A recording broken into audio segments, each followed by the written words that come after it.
I'm Sarah Fergani with KENS 5 News Now. An hours-long search is over for the man who allegedly sped towards DPS troopers, leading them to open fire. He was found hiding at this apartment complex on De Zavala Road around midnight. The complex is not far from the Motel 6 on Wurzbach and I-10, where agents say everything started initiating the manhunt. On Thursday, DPS troopers say they were at the motel investigating a potential stolen car when suddenly the suspect put the car into drive and accelerated at them. At least one agent fired his weapon, but the driver was not hit and managed to drive off. Well, if the vehicle's coming, that is a deadly act, so the agent's allowed to defend or do what's necessary to save himself or anybody else in the vicinity. It is still unclear who the man is and what charges he now faces.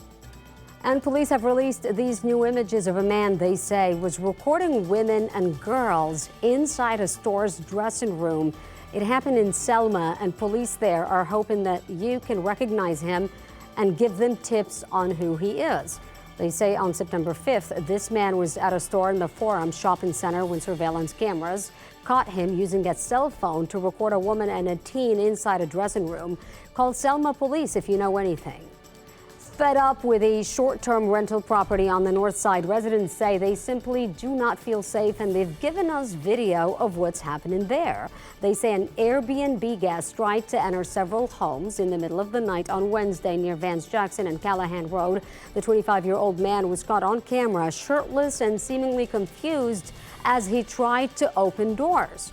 A woman even shared these pictures with us after the man broke through a fence and started throwing patio furniture.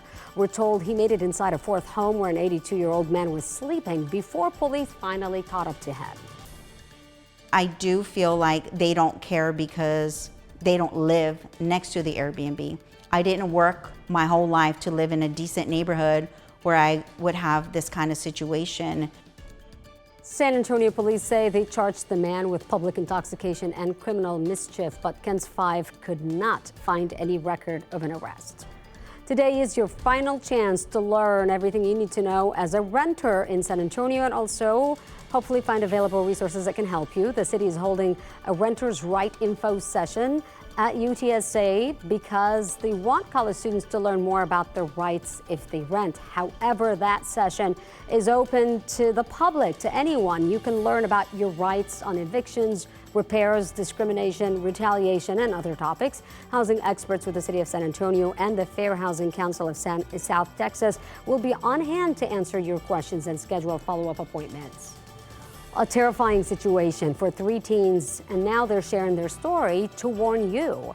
They say while they stopped for gas off of 1604 in Somerset Saturday night, they had to fight off a man who had apparently tried getting into their car several times. It was very scary, but I knew that I had to do something. Our intentions were never to hurt nobody. It was just to defend ourselves. It just takes like a couple seconds for anything to happen. Am I dreaming? Am I in an action movie right now? Like what's happening? A store clerk also told KENS 5 the same man who tried stealing the teen's car had already attempted taking another person's vehicle and had gotten into a fight with them just 30 minutes before that. Police say their investigation continues, and we still don't know if an arrest has been made. A woman is sentenced to 40 years in prison for the death of her 5-month-old daughter.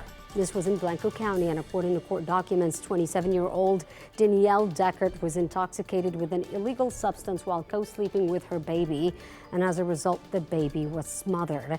Deckert did not provide any medical treatment or emergency aid for more than 8 hours.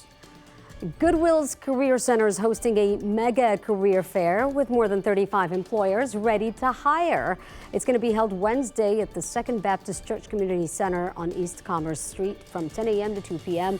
You can register now at www.goodwillsa.org.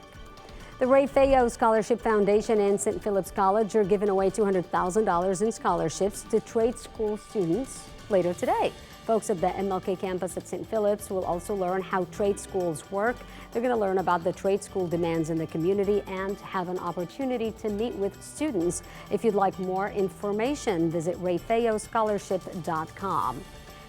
A resident is waking up a millionaire after winning a lotto scratch-off. That person is from Eagle Pass, and the Texas Lotto Commission says the ticket was sold in San Antonio at the HEB on Culebra near Bandera. The winner chose to stay anonymous. The game was a $20 scratch ticket named Million Dollar Loteria. The game has 10 $1 million winners. 8 of those have now been claimed. Wow, sounds like we need to buy a ticket, Paul. Yeah, I know. Lucky is what we need to get, right? All right, high temperature today, 97 degrees. Not going to get lucky with the temperatures. 98 is the record. We're going to be near record heat today. Lots of sun. All right, thank you, Paul. And that's KINS 5 News Now. I'm Sarah Fergani.